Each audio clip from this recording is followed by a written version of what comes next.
Okay, this is from the food pantry in Huntsville, Arkansas. Last year in summer, I put money down for propane for my heat in a propane company because in the summertime it costs less for propane. The price per gallon drops. So I put money down to get the lowest rate as possible. And the gas company held my money and wouldn't deliver until fall when the price went back up. So I asked them to give me my money back because it's corrupted. Propane companies in Arkansas are corrupted, and the Arkansas Propane Board won't do anything about it to put regulations on it to protect the consumers. I've written them before about it, and they just tell me to go to another company. And I have sent copies of the correspondence letters to Tom Cotton, and he doesn't do anything. He doesn't even respond. He doesn't do anything. I have been to other propane companies. Anderson's, I bought my tank from Anderson's. They were my first choice. And when we had the economic crash, they took their chalkboard down in their office that they put their gallon per price on for everybody to see when they walk in their office. So no one could tell how much they were going to charge you when the economic crash happened in 2008 and 9, 10 happened. And the people who they gave credit to couldn't pay their credit, and people like me who they would not allow to have credit wanted me to cover their butts. So they were going to overcharge me to cover for the people who couldn't pay their credit. So I stopped using their business. And these are the kind of things I had to deal with.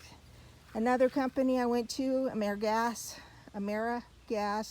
company, they're just as bad, corrupt. They know they can do these things because the Arkansas Propane Board doesn't do anything to protect us.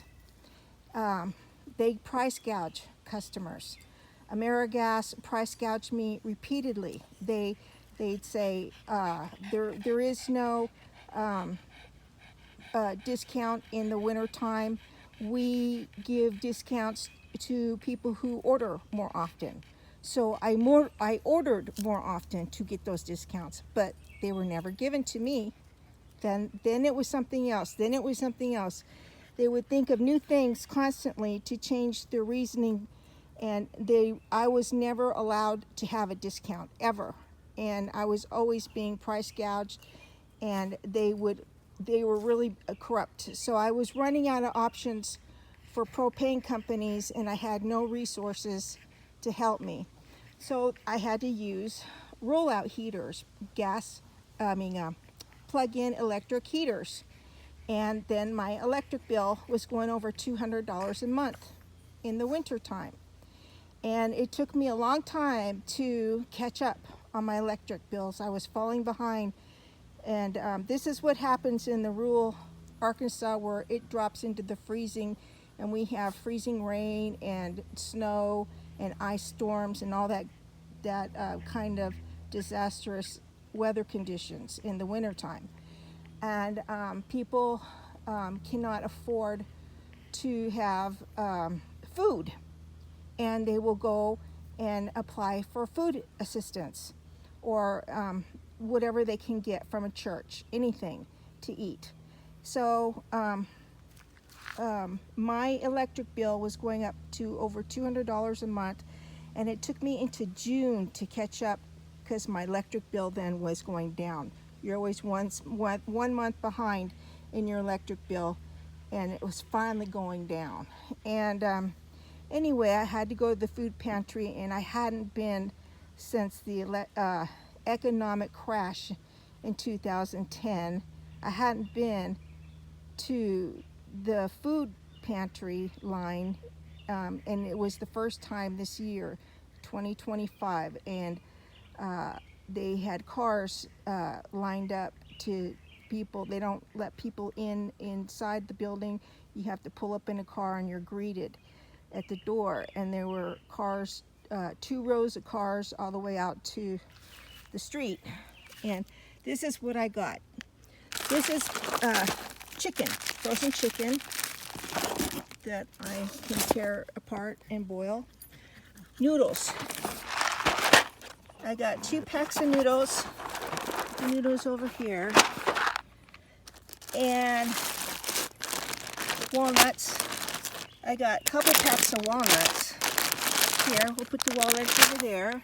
Good walnuts for cookies. I have no propane to cook. I cannot bake, so I can't bake anything.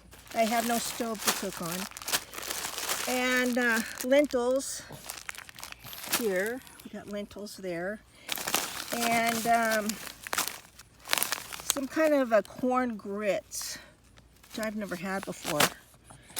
And 2 bags of rice here, which I would have to make on a plate burner. And some white chicken meat in a can. I don't know how that is. I don't eat beef, so I'm gonna have to take that to the Huntsville recycler and put that in their food pantry and some beans and off-brand vegetables. And these are some more off-brand vegetables here, which I'm sure are disgusting. But, you know, that's what they give you.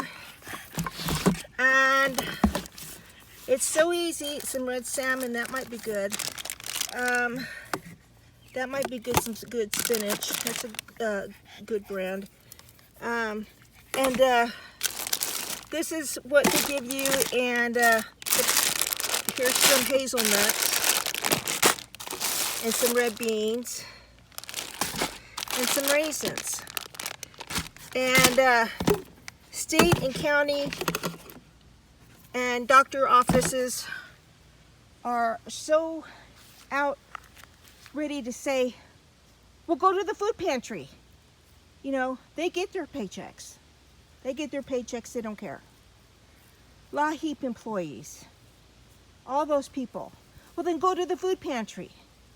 This is what we get. Republicans, Trump, U.S. Republican senators. This is what we get. So, you know what? There's dogs that go missing at night out here in Madison County, too. And there is no illegal running around in the mountains out there. These are country boys or countrymen stealing dogs that get eaten. Those aren't illegals who are doing that. They will blame it on illegals doing it. But U.S. citizens are also doing it too. And they don't have food. They are going to, you better bring in, if you're going to be spending money on vaccinations each year, and your flea and tick preventions, and your bathing and your feeding and your care on your pets, you better bring them in at night, because they may not be there in the morning when you get up. And this is serious. You think it's funny, but it's not funny. I'm bringing my dog in. My dog's not going to be out here at night. And I'm going to put cameras out where cars go by, because this is serious. I put money into my pets, and I take good care of them, and they get their vaccinations. And I don't want to see them on somebody's plate for food because of what the Republicans do to us. You know, that's not, I don't want their behavior as my issues. Okay, so I want to make this known, and you guys can laugh and think it's funny, but I have heard ladies say, I've had 4 dogs missing from night, and they're too big for a coyote to take. What is happening to them? You know, and nobody's saying anything, because we know. You know, I've heard people talk about things like this, and we don't say anything because we are aware. We are aware of what's going on. And we know there isn't illegal people running around in the Ozark Mountains. There isn't any. We don't see them in the supermarkets. We don't see them around the parks. We don't see them around the streets. We don't see them anywhere. They aren't here. They're not out here. I'm talking about, this is the mountains. They are not out here. They have nothing here to help them survive out here. They wouldn't come here. They would be full of bugs if they came here. They couldn't handle it. So, you know, the things that are happening out here are happening from the locals. So if you want to keep your animals safe, you better pull them in at night. You know, mine are in before I go to bed. Usually 10 o'clock at night, they're in the house. My big dog, my husky, she's in the house. So, yep, this is what Trump thinks that you're gonna live on. You know, if your car breaks down or an accident happens and you can't qualify for food assistance. So this is what you get to live on.